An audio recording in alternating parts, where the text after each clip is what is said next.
Right, thank you, Gil. Okay, a couple of special guests with us right now. We're talking bodybuilding. Let's go.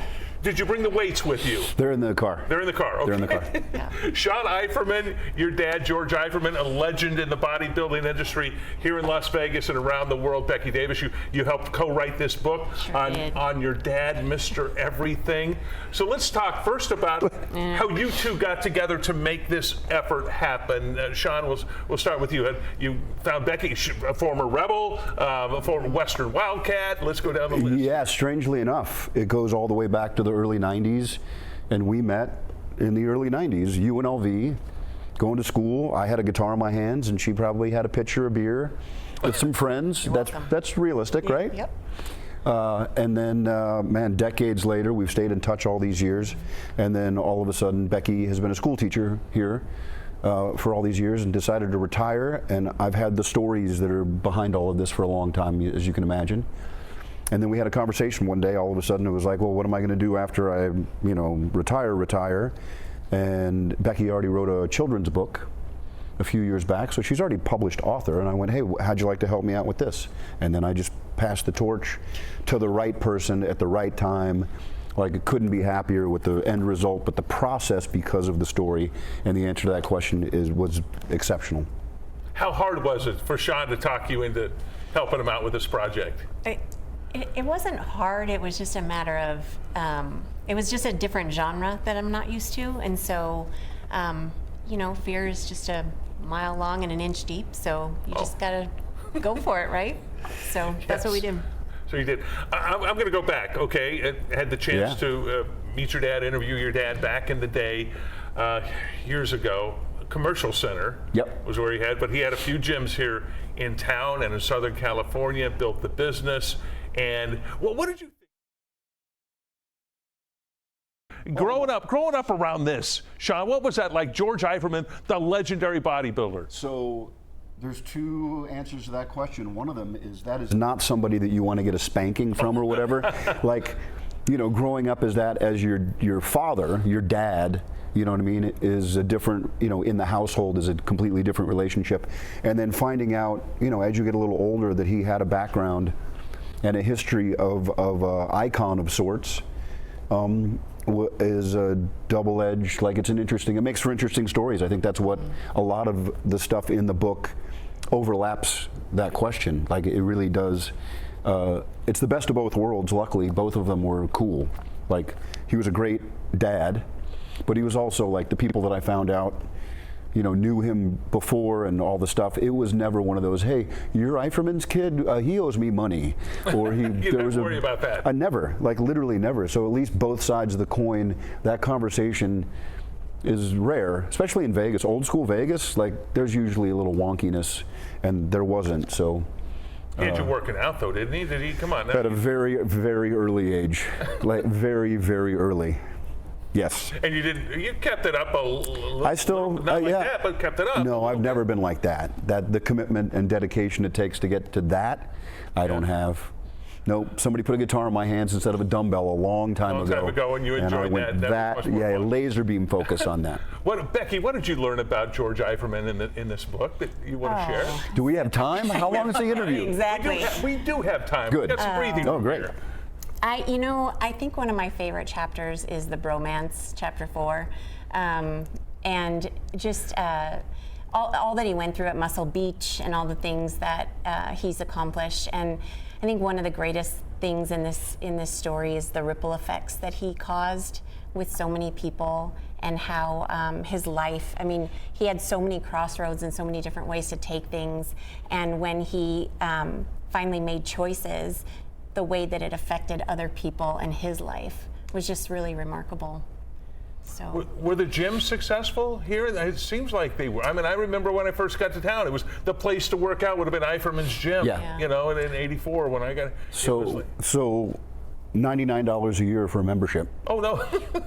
From day one. Mid '80s. He had a stack of $1 bills, and anybody that came into Eiferman's this is why the shirts actually became a thing. There was no real money to be made off the membership thing, right? So successful. Was the gym always full? Always. 24-hour gym, 24-hour town, always busy. Which was unique at the time for Very. gyms. The gyms weren't 24 hours No. back then. Well, and again, it's Vegas. Yeah. Where does a 24-hour town, everybody that's on swing shift, graveyard, you know, all the different people that we have here. So that just solved that problem immediately. But yeah, successful is a like all of a sudden somebody was like, hey, maybe we should start making smoothies, or the sweatshirts and all the shirts and stuff became iconic on one side of it, which I think Brian Yeager's watching this. Brian worked at the gym and whatnot. A local guy actually drew this. Designed that. Okay. Yeah. And he's been really cool to talk to about the book and stuff like that. So big shout out to Brian. It's kind of timeless. Like it's a cool thing. Oh, it is. To have somebody still here in Vegas, you know, who did it 70, late the 80s, whenever, a long time ago. There's a movie in the works too, Becky, right, for the book, but it's sort of backwards. The screenplay and some of the stuff's already been written. And maybe We kind of had to do it backwards, yeah, Okay. because the detail that we needed for this project wasn't in actually what we needed. So we would meet every week, and I would force stories out of him. And as I learned more and I dug deeper and found more things, chapters were coming about that way of, oh, what about this? Which is actually funny, if I may, the film conversation or the script conversation was me going, hey, Becky, you want to write a book? Here's a script. Just take the screenplay as already written. And I make a mean, book out of it. just write a book Yeah, out of the yeah. script. But the script was, you know, beautifully written by a guy who has 2 Emmys. Like, it's a real feature film, you know, like screenplay, but it doesn't, like, this is a little bit of a documentary because the historical accuracy of things. I couldn't have asked again for anybody better than Becky to take a hold of this, and like showed up one day at one of our meetings and just unfolded this massive timeline, like National Treasure. Yeah. Okay. We have about a minute left, Oh. and I want to leave time for you to tell us where you're performing at too, at some point. So, but first, what brought your parents here to Vegas? And I haven't asked you this question. What brought them? So yeah, my dad on his way in the 40s, right, in the 40s, left Philadelphia and headed to California, ended up winning Mr. America in 1948.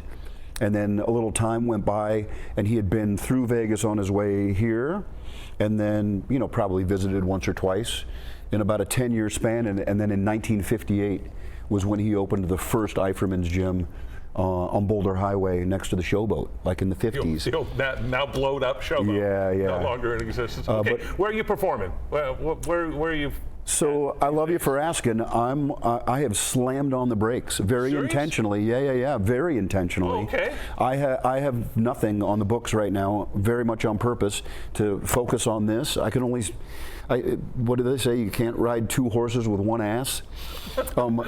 So I just realized I've got a tech startup that I'm focused on outside of music. I've got a project in Costa Rica we've talked about. I've got a couple other things going on in my life at 55 that have nothing to do with a guitar and a microphone for the first time since I'm 15 years old. But you'll be back. Come on. It's a hard habit to break. I didn't get out of the car. I just pumped the brakes. Yeah, So for now, until the end of the year, I'm focused on like non-music stuff to get this stuff across the finish line until the end of the year.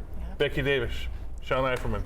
Ron Futrell, come on, man. Thank you so much for having us on. No, it was a pleasure knowing your dad back in the day and everything that he brought to this. It's very sweet. And what it was. So thank you very much. Okay, coming up next, we're going to do something. We're going to show you a spectacular golf course in St. George, Utah, that is a new home for the PGA and the LPGA. You've got to see this course to believe it. Sports Wrap. We'll be right back.